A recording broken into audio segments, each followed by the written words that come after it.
Hello student, I am Sanjay sir, physics faculty. Last video lecture में हम discuss कर रहे थे इलेक्ट्रिकल डाइपोल के बारे में। ओके, इलेक्ट्रिकल फील्ड लाइन देखी। अभी हम डिस्कस करने वाले कंटिन्यूस चार्ज डिस्ट्रीब्यूशन की। तो अब तक जो हमने थियरी पढ़ी, Coulomb's law, superposition principle, electrical field, electric dipole, okay, तो उस सभी थियरी के अंदर हमने चार्ज को एज ए डिस्क्रीट देखा। डिस्क्रीट का मतलब सेपरेट देखा, दो चार्ज को सेपरेट देखा था। लेकिन डे टू डे लाइफ में हम जब चार्ज के साथ डील करते हैं तो चार्ज का जो डिस्ट्रीब्यूशन होता है कोई भी बॉडी पे, वो कंटिन्यूस होता है। फॉर एग्जांपल, इस बोर्ड के ऊपर जो चार्ज डिस्ट्रीब्यूट हो गया वो कैसे होगा, तो कंटिन्यूस हो गया। तो उस कंटिन्यूस चार्ज का हमें इलेक्ट्रिकल फील्ड और इलेक्ट्रिकल फोर्स निकालना हो तो कैसे निकाल, तो चलो वो देखते हैं हम इलेक्ट्रिकल फील्ड और फोर्स कैसे निकाल सकते हैं। जब हम कोई कंटिन्यूस चार्ज डिस्ट्रीब्यूशन होता है बॉडी के ऊपर, तो चार्ज का जो डिस्ट्रीब्यूशन है वो तीन तरह से हो सकता है। तो तीन तरह के से क्यू, थ्री टाइप्स में क्यू, तो कि चार्ज का डिस्ट्रीब्यूशन बॉडी के ऊपर, बॉडी के जो डायमेंशन है उसके बॉडी डिस्ट्रीब्यूशन होता है। तो बॉडी का डायमेंशन कैसा हो सकता है, 1D हो सकता है, 2D हो सकता है, 3D हो सकता है। 1D का मतलब है लीनियर कोई ऑब्जेक्ट, जैसे कि थीन वायर है, थीन रोड है, ओके, रिंग है या तो आर्क है, उस पर जो चार्ज का डिस्ट्रीब्यूशन होगा वो कैसा होगा, तो फिर लीनियर होगा, ओके, 1D में होगा। जब कोई बॉडी 2D है, जैसे कि ये बोर्ड है, तो बोर्ड एक प्लेन है, ओके, ये 2D ऑब्जेक्ट है। 2D ऑब्जेक्ट में एक प्लेन आ सकता है, कोई सरफेस है, कोई थिन प्लेट है, ओके, या डिस्क है। तो उस केस में जो चार्ज का डिस्ट्रीब्यूशन होगा वो एरिया के अंदर होगा, ओके। ऐसे 3D बॉडी का हम विजुलाइज करें तो 3D बॉडी में कौन से, तो स्फीयर है, ओके, क्यूबॉइड है। तो ऐसे में जो चार्ज का डिस्ट्रीब्यूशन होगा वो पूरे वॉल्यूम में होगा। ऐसा ही कॉन्सेप्ट हमने 11th में कहीं पे पढ़ा है, चैप्टर नंबर 7 में रोटेशनल मोशन पढ़ा था हमने। तो रोटेशनल मोशन में हमने देखा था मोमेंट ऑफ इनर्शिया। तो मोमेंट ऑफ इनर्शिया निकालने के लिए हमें मास की नीड होती थी, तो हमने मास डिस्ट्रीब्यूशन देखा था। ओके, तो मास डिस्ट्रीब्यूशन वहां पे तीन तरह कैसे किए थे हमने, एक तो 1D में, 2D में और 3D में। सिमिलर जैसे मास का डिस्ट्रीब्यूशन है वैसे ही चार्ज का डिस्ट्रीब्यूशन यहाँ पे होगा। तो चार्ज का डिस्ट्रीब्यूशन ऑब्जेक्ट के अकॉर्डिंग, ओके, बॉडी के अकॉर्डिंग 3 टाइप्स में डिवाइड किया गया। फर्स्ट है linear charge distribution, okay. Second है सरफेस चार्ज डिस्ट्रीब्यूशन, और थर्ड है वो वॉल्यूम चार्ज डिस्ट्रीब्यूशन, ओके। ऐसे 3 कैटेगरी में डिवाइड किया गया चार्ज डिस्ट्रीब्यूशन को। अभी फर्स्ट हम देखते हैं लीनियर चार्ज डिस्ट्रीब्यूशन। तो लीनियर चार्ज डिस्ट्रीब्यूशन किस में होगा, तो कि ऐसे ऑब्जेक्ट जो कैसे हो, लीनियर हो। फॉर एग्जांपल, कोई हमारे पास मान लो कि ये एक रोड है, ये तो थीन वायर है ऐसे, ओके, उसके ऊपर जो थीन वायर है तो कोई आर्क ले ले, तो कोई रिंग ले ले, ओके। तो ऐसे जो ऑब्जेक्ट होगा उसके ऊपर जो चार्ज का डिस्ट्रीब्यूशन होगा वो कैसा होगा, लीनियर होगा। देखो यहाँ पे चार्ज का डिस्ट्रीब्यूशन मैं दिखा रहा हूँ प्लस साइन से, तो ये कैसा डिस्ट्रीब्यूशन है, लीनियर। ये कोई आर्क है, तो आर्क के ऊपर भी चार्ज का डिस्ट्रीब्यूशन को कैसे होगा, लीनियर। और रिंग होगा तो रिंग के ऊपर भी चार्ज का डिस्ट्रीब्यूशन कैसे है, क्योंकि लीनियर है। क्यों लीनियर ही है, तो देखो थीन वायर है, वायर को हम बेंड कर दे तो आर्क में कन्वर्ट होगा, और दोनों एंड ज्वाइन कर दे तो रिंग में कन्वर्ट होगा। तो वायर के ऊपर का जो डिस्ट्रीब्यूशन है वो तो कैसा है, लीनियर है। तो रिंग का भी कैसा होगा, लीनियर होगा। वो सरफेस में नहीं है, सिर्फ रिंग के आउटर लेयर के ऊपर ही, मतलब ये लीनियर चार्ज डिस्ट्रीब्यूशन हुआ, ओके। सिमिलर सरफेस की बात करें तो कोई प्लेन होता है, प्लेन कौन सा, तो कोई भी हो सकता है, आर्बिट्ररी शेप कोई भी ले ले।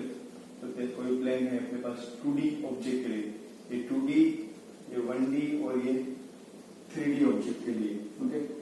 या तो कोई अपने पास सर्कल हो, ओके, ये कोई सर्कल है, स्फीयर नहीं, ये सर्कल है, ओके। और दूसरा कौन सा हो सकता है, क्योंकि ये कोई प्लेन ले सकते हैं, सीट ले सकते हैं, डिस्क ले सकते हैं। तो उसके ऊपर चार्ज का डिस्ट्रीब्यूशन कैसे होगा, सरफेस में होगा, एरिया में होगा। ये चार्ज का डिस्ट्रीब्यूशन ऐसे सरफेस पे या एरिया में, ये 2D है, ये भी 2D है। जो वॉल्यूम चार्ज डिस्ट्रीब्यूशन की बात करें तो वो कैसे होगा, 3D होगा। 3D में मतलब क्यूबॉइड समझ सकते हो आप, ऐसे कोई क्यूबॉइड या तो स्फीयर ले सकते हो। ओके, जैसे इसमें चार्ज का डिस्ट्रीब्यूशन है वो वॉल्यूम चार्ज डिस्ट्रीब्यूशन है, इसमें भी सेम। ओके, तो हमें यहाँ पे चार्ज का डिस्ट्रीब्यूशन डिफरेंट ऑब्जेक्ट के अकॉर्डिंग पता चल गया। अभी चार्ज का डिस्ट्रीब्यूशन के ऊपर से इसमें हमें फोर्स निकालना हो तो कैसे निकाले, फील्ड निकालना हो तो कैसे निकाले, उसके लिए हमें एक इम्पोर्टेंट टर्म यहाँ पे डिस्कस करना है जिसका नाम है charge density. Similar mass density जैसा है। मास डेंसिटी हमने पढ़ा था 11th पे रोटेशन में देखा था कि मास को हम कोई लीनियर ऑब्जेक्ट के अंदर डिस्ट्रीब्यूट करें, ओके, तो उसको हम डिनोट करते थे लेमडा से कि मास पर यूनिट लेंथ। ये मास का जो डिस्ट्रीब्यूशन हुआ लेंथ के अंदर हुआ तो उसको हम बोलते थे मास डेंसिटी लेमडा। जब मास का डिस्ट्रीब्यूशन कोई एरिया के अंदर हुआ तो उसको हम सिग्मा से डिनोट करते थे, जिसको बोलते हैं मास पर यूनिट एरिया। और जब मास का डिस्ट्रीब्यूशन कोई 3D ऑब्जेक्ट में होता है तो उसके लिए हम लेते थे रो, मास पर यूनिट वॉल्यूम। ओके, तो जैसे मास का डिस्ट्रीब्यूशन था कोई ऑब्जेक्ट के अकॉर्डिंग, सिमिलर वैसे ही चार्ज का डिस्ट्रीब्यूशन हम देखेंगे। उसके लिए हमें यहाँ पे मास डेंसिटी की बात की थी 11th में, यहाँ पे हम बात करेंगे चार्ज डेंसिटी की। सिंपल है, लेकिन यहाँ पे मास था तो मास का सिंबल लेंगे, तो यहाँ पे चार्ज का सिंबल क्यों लेंगे। ओके, सिमिलर तो चार्ज डेंसिटी को नॉर्मली डिफाइन करना होगा। कैसे डिफाइन करते हैं? चार्ज डेंसिटी क्या है? तो चार्ज पर यूनिट डायमेंशन, तो डायमेंशन चेंज होते जाएंगे। जैसे हम लेंथ लेंगे तो एल लिखेंगे। Okay, charge per unit area होगा तो ए लिखेंगे, चार्ज पर यूनिट वॉल्यूम होगा तो वी लिखेंगे। ओके, जैसे डायमेंशन के अकॉर्डिंग हमारा चार्ज डेंसिटी चेंज होती जाएगा, लेंथ फिर एरिया फिर वॉल्यूम। ओके, तो फर्स्ट हम डिफाइन करते हैं चार्ज डेंसिटी। फर्स्ट आएगा अपना चार्ज डेंसिटी कौन सा? Volume sorry linear charge density, linear charge density. तो ये लीनियर चार्ज डेंसिटी क्या है? तो चार्ज डेंसिटी को नॉर्मली हम डिफाइन करेंगे। चार्ज डेंसिटी क्या है? तो charge per unit dimension. Okay, ये चार्ज डेंसिटी क्या है? तो charge per unit dimension.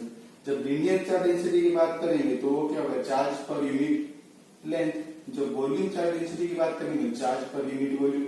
Surface charge density की बात करेंगे charge per unit area. Okay, तो लीनियर चार्ज डेंसिटी क्या होगी? तो लीनियर चार्ज डेंसिटी होगा अपना charge per unit length. Okay, उसको डिफाइन अब उसको मैथमेटिकली कैसे डिनोट करें? तो मैथमेटिकली रिप्रेजेंट किया जाता है चार्ज डेंसिटी, जो लीनियर चार्ज डेंसिटी उसको लैम्डा, जैसे हमने मास डेंसिटी लिखा था वैसे। ओके, वो क्या होगा? तो कि total charge upon total length. Okay, तो lambda equals to total charge क्या है? तो क्यू ले लेते हैं। कोई वायर के ऊपर जो टोटल चार्ज होगा ये क्यू जितना है, हाथ के ऊपर टोटल चार्ज है क्यू जितना है, या तो कोई रिंग के ऊपर चार्ज है वो टोटल क्यू जितना है। ओके, तो total charge Q by total length, और टोटल लेंथ हम कंसीडर करते हैं कि एल जितनी है, तो यहाँ पे क्या होगा? Total length L. तो ये क्या हुआ? हमारा चार्ज डेंसिटी हुआ, linear charge density lambda. Unit की बात करें तो चार्ज का यूनिट है कूलम और लेंथ का मीटर। डायमेंशनल फॉर्मूला की बात करें तो डायमेंशनल फॉर्मूला अगर कूलम का क्या होता है? तो क्या एम्पियर सेकंड, और ये तो मीटर है इसके ऊपर से। मास तो है ही m0, लेंथ है डिनोमिनेटर -1, फिर t1 और a1। ये dimensional formula linear charge density का। सिमिलर जब हमारे पास कोई 2D ऑब्जेक्ट होंगे तो 2D ऑब्जेक्ट के लिए हमें जो डेंसिटी निकालनी होती है वो डेंसिटी कौन सी? क्योंकि वो होती है सरफेस चार्ज डेंसिटी। तो सरफेस चार्ज डेंसिटी क्या है? तो क्या हमें पता है सिंपल चार्ज डेंसिटी का मीनिंग क्या होता है? Charge per unit dimension. तो डायमेंशन ही चेंज करते जाना है। अभी यहाँ पे क्या होगा? तो चार्ज पर यूनिट एरिया, वो क्या हो जाएगा? अपना सरफेस चार्ज डेंसिटी। और सरफेस चार्ज डेंसिटी को रिप्रेजेंट किया जाता है सिग्मा से, और वो क्या होगा? Total charge by total area. Okay, unit की बात करें तो यूनिट होगा इसका कूलम और एरिया का मीटर स्क्वायर। डायमेंशनल फॉर्मूले की बात करें तो डायमेंशनल फॉर्मूला कूलम का एम्पियर सेकंड और ये मीटर स्क्वायर, उसके ऊपर से हम लिख सकते हैं m0 L-2 T1 और A1, ये डायमेंशनल फॉर्मूला होगा। ओके, अभी मान लो कि हमें स्मॉल पोर्शन की बात करें, कोई स्मॉल पोर्शन है, स्मॉल एलिमेंट की बात करें, एरिया एलिमेंट ले, मान लो कि ये dA जितना हमने एक एलिमेंट लिया, पूरे का एरिया A जितना है, पूरे में चार्ज Q जितना है, तो dA में चार्ज कितना होगा? तो हम जब D लगा इसका मतलब होगा एलिमेंट छोटा वाला पार्ट। ओके, तो उसमें चार्ज कितना होगा? स्मॉल चार्ज dQ होगा। तो उसकी चार्ज डेंसिटी निकालनी हो तो क्या होगा? तो चार्ज डेंसिटी होगा lambda equals to dQ by dA। Similar इसमें भी लिख सकते हैं। ओके, स्मॉल एलिमेंट का निकालना हो तो लैम्बडा नहीं, यहाँ पे सिग्मा आएगा और यहाँ पे lambda dQ by dA। Small element की कोई बात करिए, कोई स्मॉल एलिमेंट जिसका लेंथ है d, अगर उसमें चार्ज कितना होगा? dQ, तो उस एलिमेंट का हमारे पास चार्ज डेंसिटी होगा lambda equals to dQ by dL। Okay, ये लीनियर चार्ज डेंसिटी, ये अपना हुआ सरफेस चार्ज डेंसिटी।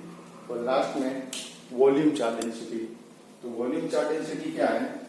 क्योंकि चार्ज पर यूनिट वॉल्यूम है, उसको हम क्या बोलेंगे?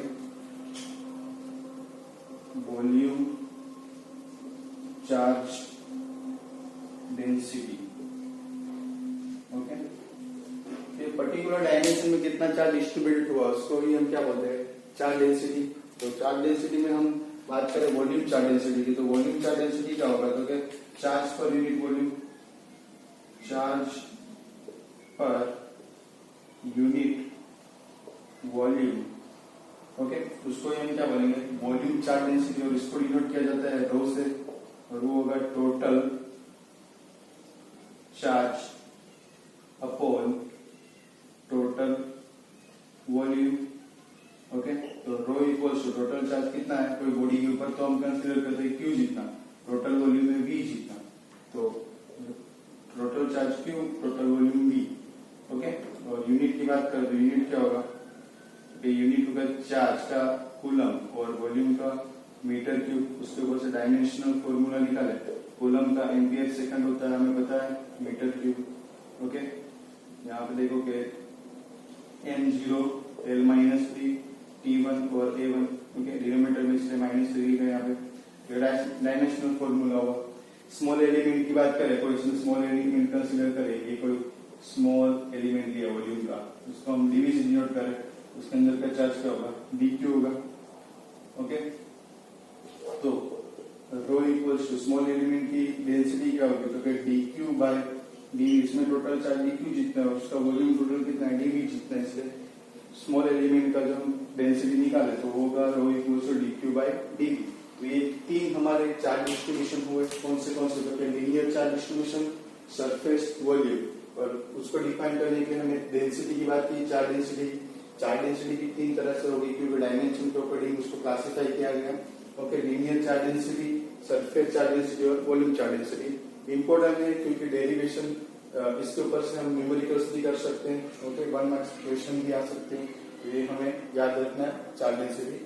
और इसके बेसिस पे हम कुछ फोर्स निकालते हैं कि जब डिस्ट्रीब्यूशन हुआ होगा, कंटिन्यूस चार्ज डिस्ट्रीब्यूशन होगा, उसके वजह से जो फोर्स एक्सर्ट होता है, फोर्स की वैल्यू कैसे निकालें, तो वो हम भी डिराइव करते हैं। फर्स्ट ये नोट कर लो, ओके, आगे हम फोर्स निकालते हैं। ओके स्टूडेंट, नोट करिए, इसके बाद हम फोर्स निकालते हैं।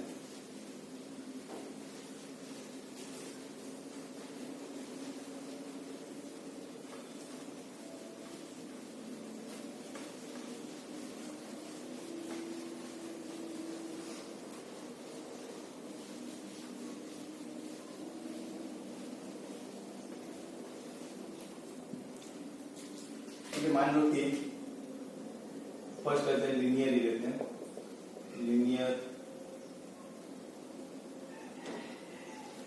Force due to linear charge distribution लेते हैं पहले। Force due to linear charge distribution.